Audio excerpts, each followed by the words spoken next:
You're listening to Behind the Sermon from Three Crosses Church. In 1 Corinthians 7:15, Paul says, "But if the unbeliever leaves, let it be so." Or as other translations put it, if the unbeliever separates. But what does it mean here to leave or to separate?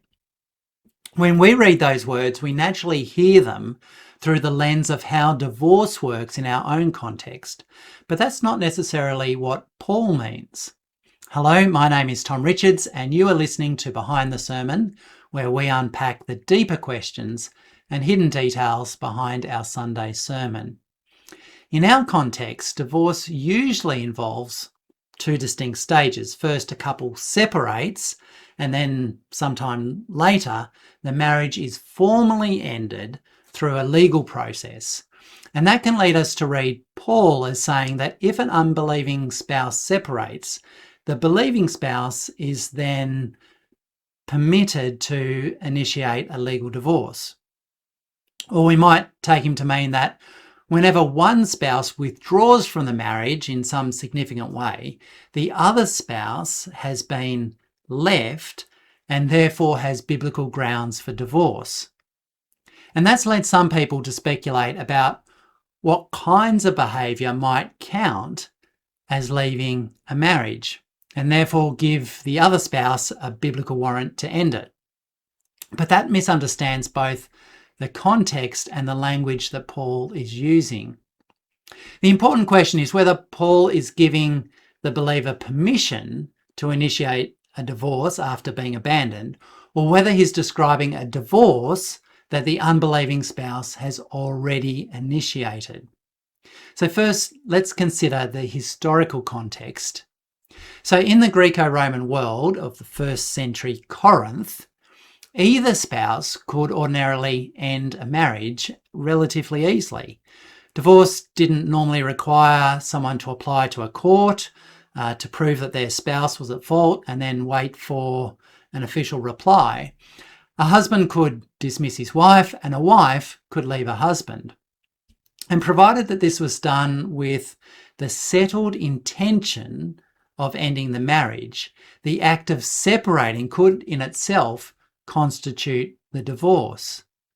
There might be documents recording what had happened, and particularly to settle the return of the wife's dowry and other property, but the paperwork didn't create the divorce in the way that it does today. The marriage was already ended by one spouse permanently withdrawing from it.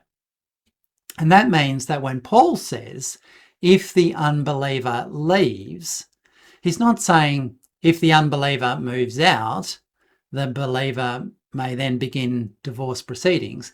He's describing the unbelieving spouse unilaterally and deliberately ending the marriage. So in that case, the believer can't force the unbeliever to remain married to them, and then so Paul says, let it be so. In other words, if the unbeliever insists on divorcing the believer must accept something that they have no power to prevent. Secondly, this is confirmed by the literary context. So Paul's been discussing divorce throughout verses 10 to 14. In verses 10 and 11, he says that a wife must not separate from a husband and that a husband must not divorce his wife. And those are not two different stages in a process. In this context, they are two ways of referring to the same act, ending the marriage. And we can see that because in verse 11, Paul describes the wife who's separated as unmarried.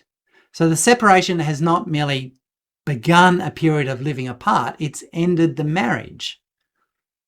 Paul's not moving between our modern categories of informal separation and legal divorce. He's continuing to speak about the ending of a marriage.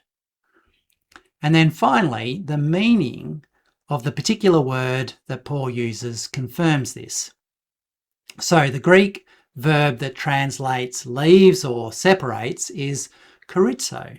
And in a general context, it can simply mean to separate one thing from another or to leave.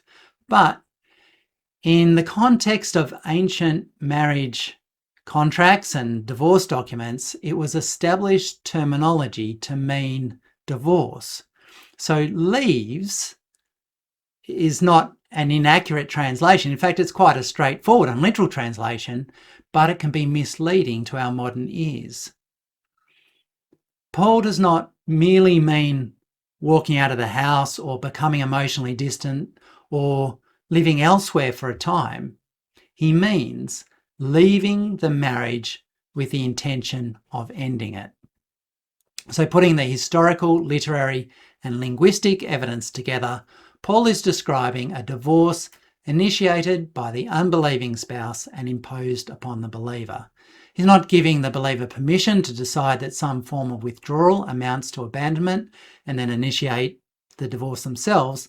He's recognizing that the unbeliever might use their legal freedom to terminate the marriage and that the believing spouse has no power to stop them. And that leads us to the question of what Paul means in his next statement: the brother or the sister is not bound in such circumstances. And we're going to discuss that on Sunday, along with some other issues that are raised by this passage and Jesus' teaching on divorce. So I'll see you there.